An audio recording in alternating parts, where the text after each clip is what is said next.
Assalamualaikum warahmatullahi wabarakatuh. Saya Risma Mahmuda. Saya akan menerangkan tentang aliran filsafat pendidikan esensialisme.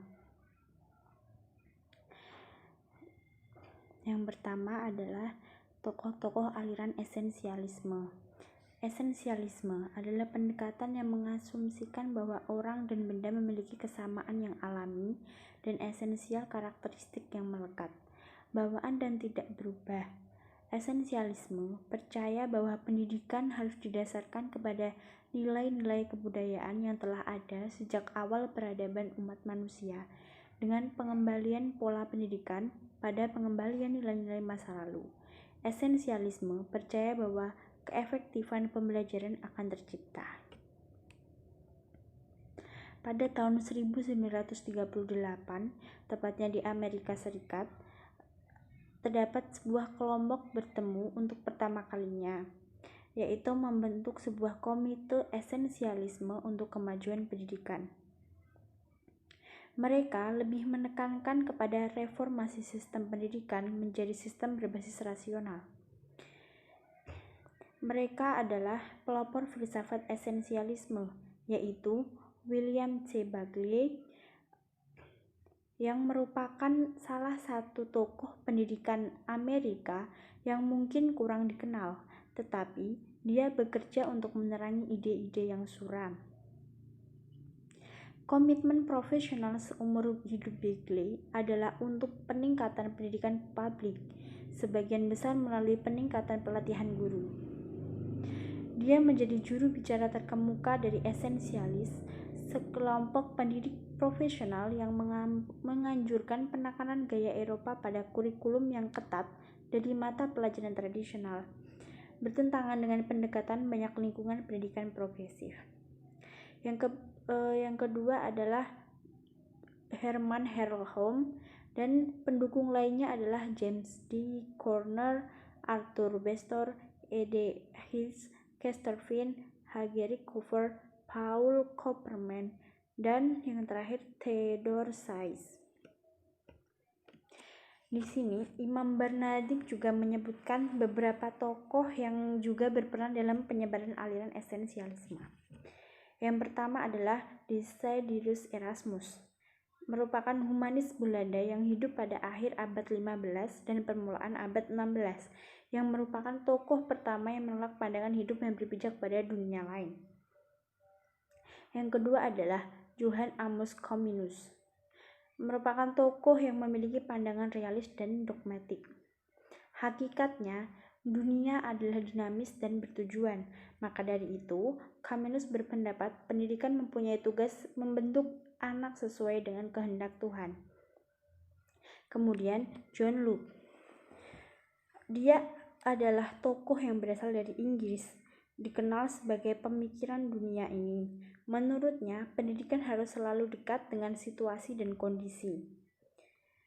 Kemudian Johann Heinrich Pestalozzi adalah tokoh yang berpandangan naturalis. Ia mempercayai bahwa sifat-sifat alam itu tercermin pada manusia, karena manusia memiliki kemampuan-kemampuan wajarnya. Dia juga meyakini bahwa manusia memiliki hubungan transcendental langsung dengan Tuhan. Kemudian Johann Friedrich Froebel juga memiliki pandangan tentang transcendental yang bersifat kosmis sintetis, yang mana manusia adalah makhluk ciptaan Tuhan dan bagian dari alam ini. Maka dari itu, manusia tunduk dan mengikuti ketentuan-ketentuan hukum alam. Selanjutnya, Johann Friedrich Herder merupakan seorang murid Immanuel Kant yang berpandangan kritis. Menurut tujuan pendidikan adalah menyesuaikan jiwa seseorang dengan kebajikan dari yang mutlak dalam arti penyesuaian dengan hukum-hukum kesusilaan, dan inilah yang disebut proses pencapaian tujuan pendidikan oleh Herbert. Dan yang terakhir adalah William T. Harris, merupakan berasal dari Amerika Serikat, berpandangan bahwa idealisme objektif pada pendidikan umum. Menurutnya, tujuan pendidikan adalah mengizinkan terbukanya realita berdasarkan susunan yang pasti. Berdasarkan kesatuan spiritual, sekolah adalah sebagai lembaga yang memelihara nilai-nilai yang telah turun-temurun dan menyesuaikan penyusuan diri kepada masyarakat. Kemudian kita akan menjelaskan tentang tujuan pendidikan menurut aliran esensialisme.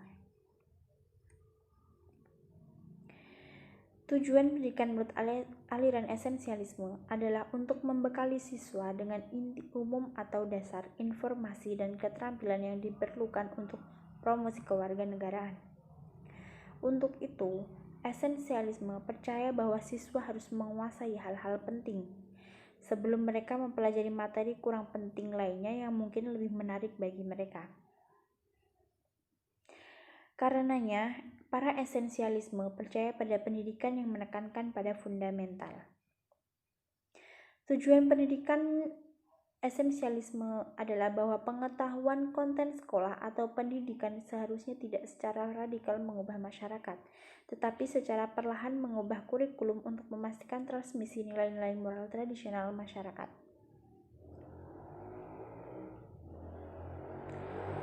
Tujuan pendidikan esensialisme adalah untuk menjamin stabilitas pendidikan. Berdasarkan fakta bahwa esensialisme relatif konservatif dan berfokus pada disiplin ilmu yang relatif stabil. Ini adalah bentuk pendidikan yang agak konsisten. Disiplin yang sama diajarkan secara konsisten dan secara progresif. Hal ini tidak terpengaruh oleh mode zaman, melainkan berfokus pada hal-hal dasar yang perlu diketahui siswa untuk menjadi anggota masyarakat yang produktif. Siswa dituntut untuk mempelajari disiplin, kesopanan, dan menghormati otoritas sekolah.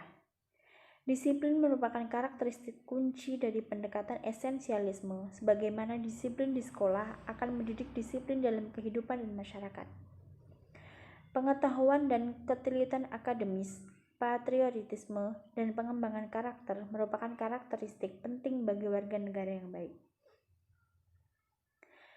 Dalam keberhasilan siswa, guru dituntut untuk menanamkan siswa dengan karakteristik penting untuk mengembangkan karakter siswa dan perlu dibekali pengetahuan akademis, ketelitian, dan patriotisme sebagai bagian dari pengembangan karakter. Pada aliran esensialisme, kurikulum berpusat pada mata pelajaran. Penguasaan materi kurikulum tersebut merupakan dasar esensialisme general education, yaitu filsafat, matematika, IPA, sejarah, bahasa, seni, dan sastra. Yang diperlukan dalam hidup belajar dengan tepat berkaitan dengan disiplin tersebut akan mampu mengembangkan pikiran, kemampuan nalar siswa.